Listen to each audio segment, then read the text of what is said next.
হাতে একটু টাইম নিয়ে এসেছো তো, কেননা ভিডিওটা একটু বড় হবে। আজ চলে এসেছি একটা থালির রেসিপি নিয়ে। দুর্দান্ত সব টেস্টি টেস্টি রেসিপি আছে। কী কী বানিয়েছি, কিভাবে বানিয়েছি সেটা জানার জন্য পুরো ভিডিওটা দেখতে হবে। আর ভিডিওটা ভালো লাগলে একটা লাইক করে আমার পাশে থেকো। আর ইউটিউব থেকে দেখলে আমার চ্যানেলটা সাবস্ক্রাইব করে দেওয়া অনুরোধ রইল। ফেসবুক থেকে দেখলে পেজটা ফলো করে নিও। এখানে দেখো, প্রথমেই নিয়ে নিয়েছি বেশ কিছুটা কলমি শাক। কলমি শাকগুলো বেশ ভালো করে ধুয়ে বেছে নিয়েছি। এরপর কেটে নিচ্ছি। শাকটাকে একটু মিহি হোক বা যাই হোক, শাকটা কেটে নেব, কেননা কলমি শাক খুব নরম হয় আর রান্না করতে খুব বেশি সময়ও লাগে না আর খুব মিষ্টি হয়। শাক কাটা হয়ে গেছে। এরপর শাকটাকে বেশ ভালোভাবে ধুয়ে নেব। বেশ কয়েকবার জল পাল্টে পাল্টে শাকটা ধুয়ে নেওয়ার পর এখানে কড়াই দিয়ে দিয়েছি সর্ষের তেল। তেলটাকে বেশ ভালো করে গরম করে দিয়ে দিচ্ছি একটা পেঁয়াজ। পেঁয়াজটাকে বেশ ভালো করে ভেজে নেব। কলমি শাকের এই পদটা খেতে খুব ভালো লাগে আমার, এত মিষ্টি লাগে, ভীষণই ভালো লাগে। এরপর দিয়ে দিলাম কয়েকটা রসুন। রসুনটাকে বেশ লম্বা লম্বা করে পেঁয়াজের মতোই কুচি করে নিয়েছি। পেঁয়াজ আর রসুনটাকে বেশ ভালো করে ভেজে নিয়ে দিয়ে দিচ্ছি এখানে একটা চেরা কাঁচা লঙ্কা। খুব বেশি ঝাল করব না, এই শাকটা এইভাবে একটু মিষ্টি মিষ্টি ভালো লাগে। আর আমার ছেলে খাবে তো, তাই আমি খুব একটা বেশি ঝাল দিইনি। এরপর যে কেটে ধুয়ে রাখা শাকটা সেটা দিয়ে দিলাম। সমস্ত শাকটাকে দেওয়ার পর বেশ ভালো করে পেঁয়াজের সাথে নাড়াচাড়া করে নেব। বলেছি না, কলমি শাক রান্না করতে খুব বেশি সময় লাগে না। দিয়ে দিলাম অল্প করে একটু লবণ, কেননা একটু মিষ্টি মিষ্টি রাখবো। লবণটা বেশি দিলে শাকটা খেতে একদমই ভালো লাগবে না। আর পেঁয়াজ ভাজাটার জন্য শাকটা খুব মিষ্টি লাগে। বেশ ঝরঝরে করে শাকটা ভেজে নিয়েছি। এরপর শাকটা তুলে নিলাম। এরপর চলে যাচ্ছি নেক্সট রেসিপি। এখানে আমি ডুমুরের ডালনা বানিয়েছিলাম, তাও নিরামিষ।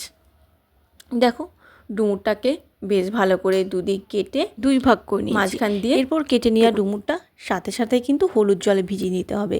হলুদ জলে 15 থেকে 20 মিনিট আমি ভিজিয়ে রেখেছিলাম, তাতে করে ডুমুরটা আর কষা লাগবে না। এরপর কি করতে হবে, ডুমুরের ভেতরের যে বীজগুলো এইভাবে ধারালো চাকু কিংবা চামচ যে কোনো কিছু দিয়েই, তোমরা যেটা দিয়ে ভালো হয় সেটা দিয়ে এইভাবে পরিষ্কার করে নিতে হবে। এইটা কিন্তু পরিষ্কার করতেই হবে, তা না হলে কষা লাগবে খেতে। ঠিক একই রকমভাবে প্রত্যেকটা ডুমুরের ভেতরগুলো পরিষ্কার করে নিয়েছি আর জল পাল্টে বেশ ভালো করে ধুয়ে নিয়েছি। এরপর এটাকে সেদ্ধ করে নেব। আমি কুকারে 1 থেকে 2টি সিটি দিয়েছি। এইদিকে কড়াইয়ের মধ্যে ভালো করে তেল গরম করে লবণ হলুদ দিয়ে আলুগুলো ভেজে নিচ্ছি। আলুটা আমি ভেজেই রান্না করব। এরপর ডুমুরটা যেটা সেদ্ধ করেছিলাম জল ঝরিয়ে নিয়ে ওই তেলের মধ্যেই হালকা করে একটু ভেজে নিলাম। আবারও কড়াইয়ে তেল দিয়ে শুকনো লঙ্কা, জিরে, তেজপাতা ফোড়ন দিয়ে এখানে টমেটো, আদা, কাঁচা লঙ্কা পেস্ট দিয়েছি। তারপরে ওই নিত্যদিনের মশলা হলুদের গুঁড়ো, জিরে গুঁড়ো, ধনে গুঁড়ো আর অল্প একটু কাশ্মীরি লঙ্কার গুঁড়ো দিয়ে মশলাটাকে বেশ ভালো করে কষিয়ে নিতে হবে যতক্ষণ না মশলা থেকে তেল ছেড়ে আসছে। এরপর যে ভেজে রেখেছিলাম আলু আর ডুমুর সেটাকে দিয়ে মশলার সাথে বেশ ভালো করে নাড়াচাড়া করে কষিয়ে নিতে হবে। তাতে করে খেতে বেশ ভালো লাগবে, ডুমুরটাও বেশ ভাজা ভাজা হয়ে যাবে। আবারও পরিমাণ মতন জল দিয়ে স্বাদ মতন লবণ আর একটু চিনি দিয়ে ফুটিয়ে এটা একটু শুকনো শুকনো করে নেব। তাহলেই রেডি আমাদের ডুমুরের ডালনা। দুর্দান্ত খেতে হয়েছিল। এরপর বানাবো লাউ চিংড়ি, অত্যন্ত সুস্বাদু একটা রান্না। এখানে দেখো একটা বড় সাইজের লাউ নিয়েছি। লাউটাকে সুন্দর করে কেটে নেব। ওই যেমন ঠিক আলু ফার্স্ট 2টো টুকরো করে নেব, তাতে করে লাউটা কাটতে সুবিধা হবে। আর দেখো, লাউটা কিন্তু খুব নরম ছিল, মানে খুব কচি ছিল। আর এইরকম লাউ দিয়ে লাউ চিংড়ি বলো বা যে কোনো পদই দুর্দান্ত লাগে খেতে। এরপর কড়াইয়ে বেশ ভালো করে সর্ষের তেলটাকে গরম করে দিয়ে দিচ্ছি অল্প একটু লবণ আর হলুদ। চিংড়ি মাছটা ভাজতে হবে তো, তার জন্য চিংড়ি মাছটা আগের থেকে বেশ ভালো করে ধুয়ে পরিষ্কার করে রেখেছিলাম। লবণ দিইনি, তাই কড়াইয়ের মধ্যে একেবারে লবণ আর হলুদ দিয়ে চিংড়ি মাছটা ওই হালকা করে একটু ভেজে নেব, জাস্ট দিয়েই তুলে নেব। তা না হলে চিংড়ি মাছ শক্ত হয়ে যাবে, খেতে ভালো লাগবে না। এদিকে দেখো নিয়ে নিয়েছি কিছু গোটা গরম মশলা, 1 চামচ গোটা জিরে, একটা শুকনো লঙ্কা, তেজপাতা। ফোড়নে দেওয়ার পর মিষ্টি একটা গন্ধ বেরিয়ে এলে পেঁয়াজ আদা রসুনের পেস্ট, তারপরও সব রেগুলার মশলা। এই যেমন 1 চামচ ধনের গুঁড়ো, 1 চামচ জিরের গুঁড়ো, হাফ চামচ হলুদের গুঁড়ো আর হাফ চামচের মতন কাশ্মীরি লঙ্কার গুঁড়ো। এরপর এখানে আমি 2টো টমেটো পিউরি করে রেখেছিলাম, সেই টমেটো পিউরিটা দিয়ে দিলাম। দেওয়ার পর গ্যাসের ফ্লেমটাকে মিডিয়ামে রেখে মশলাটাকে বেশ ভালো করে কষে নিতে হবে যতক্ষণ না মশলা থেকে তেল ছেড়ে আসছে। এইদিকে দেখো আলু লাউ আমি কেটে রেখেছিলাম, সেই লাউ আর আলুটা অল্প অল্প করে দিয়ে ভালো করে মশলার সাথে কষিয়ে নেব। একবারে দিলে তো সব পুড়ে যাবে, তাই অল্প অল্প করে দেব, নরম হয়ে আসলে আবারও দেব। একই রকমভাবে এবার সব লাউটা দিয়ে দিয়েছি, নাড়াচাড়া করে আস্তে আস্তে ধীরে সুস্থে এবার লাউটা কষিয়ে নেব। এখানে জল দেওয়ার প্রয়োজন নেই, লাউ থেকে এমনিতেই অনেক বেশি জল বেরোবে, তাই আর জল দেব না। দিয়ে দিচ্ছি পরিমাণ মতন লবণ, লবণটা আমি একেবারেই দিয়ে দিলাম, আর স্বাদ মতন চিনি। লাউ চিংড়িটা একটু মিষ্টি মিষ্টি, লাউ কুমড়ো এসব একটু মিষ্টি মিষ্টি ভালো লাগে, তাই এখানে আমি 2 চামচ মিষ্টি দিয়েছি। তোমরা যদি ভালো না বাসো তাহলে স্কিপ করে যেও। এরপর যে ভেজে রাখা চিংড়ি মাছ, সেই চিংড়ি মাছটা দিয়ে দিলাম। দেখো আমার লাউটা কিন্তু অনেকটাই কমে এসেছে আর অনেকটা পরিমাণ জলও বেরিয়েছে। সমস্ত কিছুকে এপিট ওপিট করে এবার দিয়ে দেব ঢাকা। ঢাকা দিয়ে এটা 5 থেকে 6 মিনিটের জন্য রান্না হতে দেব। দেখো কাণ্ড, কতটা জল বেরিয়েছে, বেশ ভালো করে ফুটেও গেছে। আবারও সমস্ত কিছুকে উল্টে পাল্টে দেব।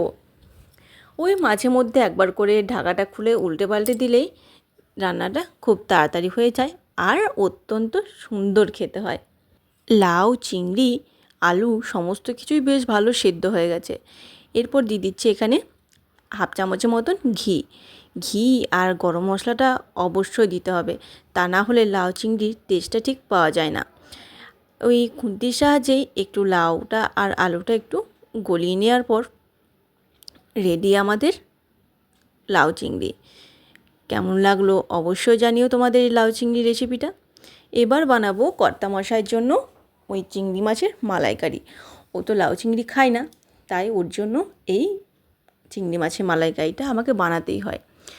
গোটা গরম মশলা দেওয়ার পর পেঁয়াজটাকে বেশ ভালো করে ভেজে নিয়ে একটু আদা রসুন দিয়ে ওই অল্প করে একটু হলুদের গুঁড়ো, জিরের গুঁড়ো, ধনের গুঁড়ো, কাশ্মীরি লঙ্কার গুঁড়ো একটু কষে নেওয়ার পর একটা টমেটোকে কুচি করে নিয়েছি।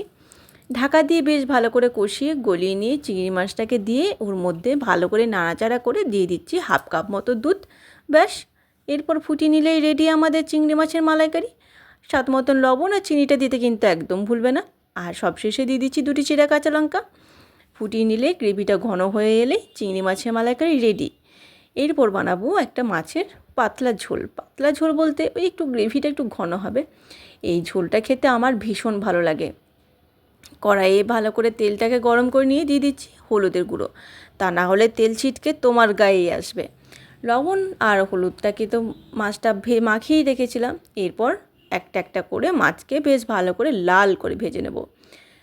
ঝোলের মাছ বাবু একটু লালই ভালো, তা না হলে ভেঙে সব টুকরো টুকরো হয়ে যায়, ঝোলের সাথে খুঁজেই পাওয়া যায় না। বেশ ভালো করে কড়া করে লাল করে ভেজে নিয়েছি একটা পিঠ, এবার অপর পিঠটা উল্টে দিচ্ছি।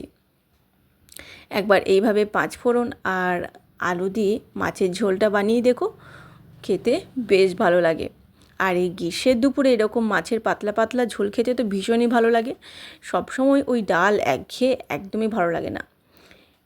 ওই তেলের মধ্যেই ফোড়নে দিলাম একটা শুকনো লঙ্কা, অল্প একটু 5 ফোড়ন আর পেঁয়াজটাকে একটু লাল করে ভেজে নেওয়ার পর দিয়ে দিলাম একটা থেকে ওই 2টো আমি এখানে টমেটো নিয়েছি।